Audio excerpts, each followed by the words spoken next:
Por que você acha, Vicky, que Paulo sempre foi a favor do ministério feminino, independente de gênero? Ele fala assim: para mim eu quero trabalhar com quem está, quem entendeu que Jesus Cristo é o Senhor e que está com vontade de trabalhar.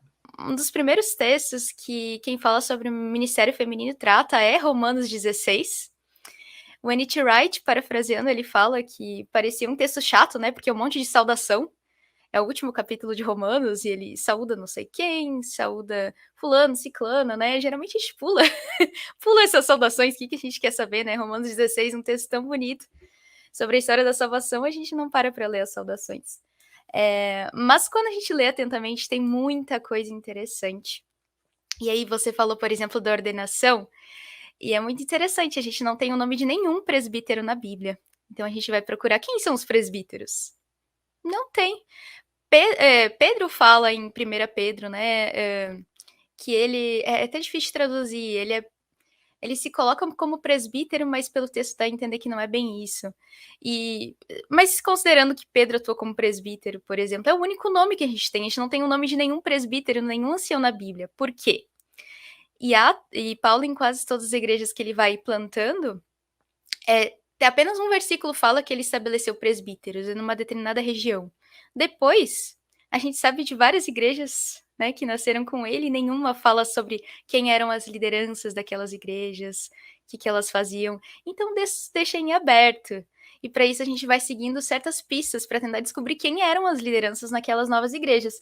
E se vocês olharem para Romanos 16, Paulo diz assim: recomendo-lhes nosso irmão Febe, serva da igreja em Cencreia.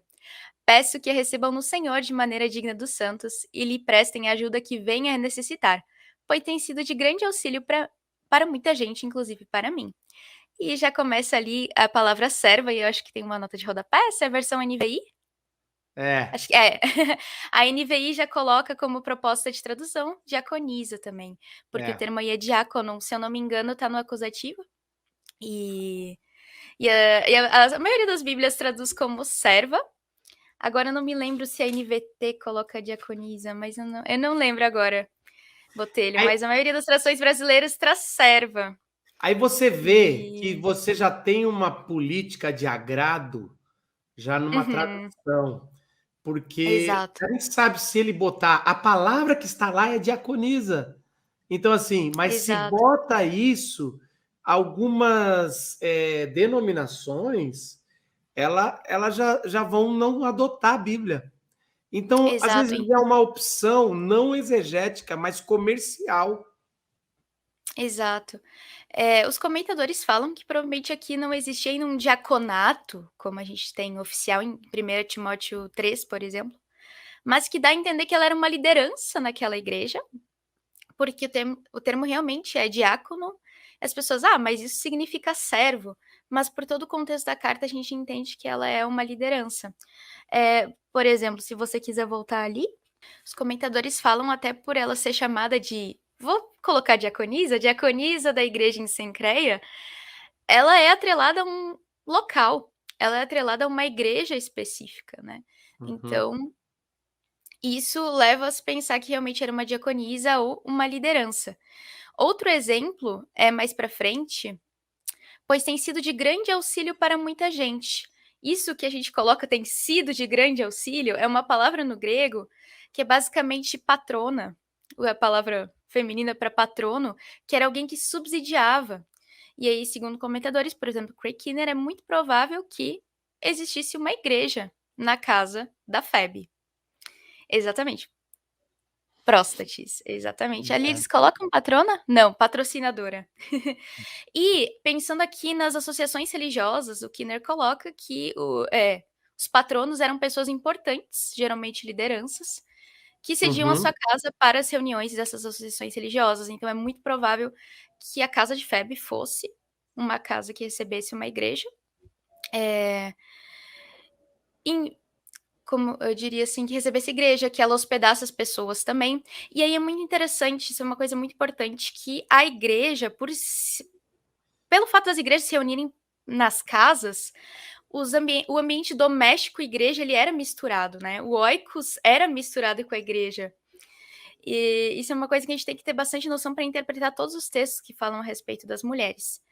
E por causa disso, tem um autor chamado Gehring, que é um alemão, ele vai estudar sobre as reuniões das casas no cristianismo primitivo. Ele vai falar que provavelmente os líderes das igrejas eram os próprios donos das casas. Vejam que a maioria das igrejas às quais Paulo se dirige, ele não fala de presbíteros, não, perdão, bispos, ele vai falar em Filipenses, se eu não me engano, depois aparece em 1 Timóteo e Tito. Mas as outras cartas ele não se refere a presbíteros, não se refere a bispos. E esse Gehring, ele vai falar que provavelmente as lideranças dessas igrejas eram os próprios donos das casas, que sua maioria eram homens, mas a gente sabe também de mulheres, que eram as chefes das casas, provavelmente viúvas de posses, que é o provável caso da Febe. A gente também vai ter a Lídia em Atos, vai ter a Ninfa, que é citada em uma das cartas. Então a Febe, só esse versículo ali já nos deixa com algumas pulgas atrás da orelha sobre qual era o papel da mulher naquelas igrejas. É interessante Poderia assim. falar muito sobre isso. Coríntios vai falar muito sobre a liderança ali que está comendo antes, os donos da casa estão fazendo seus banquetes e liberando a entrada para os amigos ricos, e não deixando os pobres chegarem na sua ceia, né? Porque a gente pensa que ceia é um ritual, mas era a comida de todo mundo ali, era muito mais. Então, assim, com certeza, os líderes das casas, assim como Filemon era o líder ali de Colosso, de uma das igrejas principais em Colosso, e a gente vai ver que eles eram os presbíteros ali junto com outros. Então, assim, isso é fato. Mas o mais interessante é ele abrir.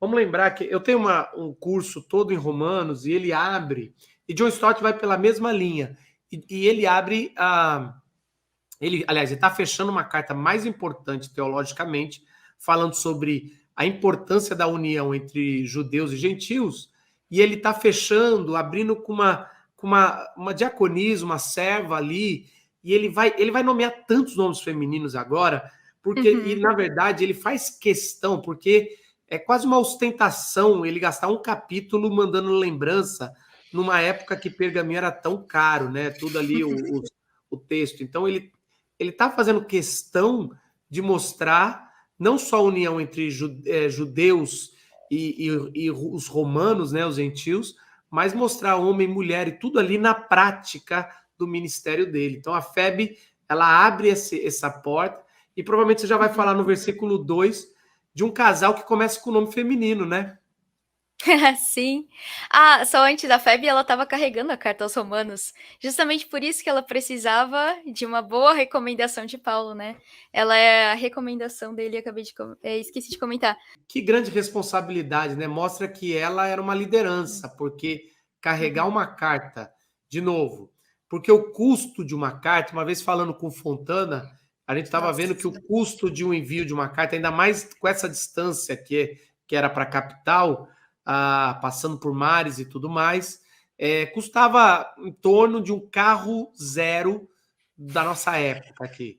Então você imagine a responsabilidade de botar um guarda junto com essa mulher para fazer essa viagem e ela chegar com essa carta e sem levar em consideração que essa carta, na responsabilidade de Deus, ela é uma carta bíblica, né? Uma carta que vai perpetuar. Exato. Então, e provavelmente assim, ela foi a primeira intérprete, né? Porque quem carregava a carta era a pessoa que lia em voz alta, se lia para a comunidade, e as pessoas faziam perguntas, e aquele que portava a carta tinha a incumbência de explicar. Então, alguns dizem talvez Febe tenha sido a primeira intérprete da carta aos romanos na história. Legal. Claro que isso são tudo especulações, mas pela cultura a gente pode deduzir isso.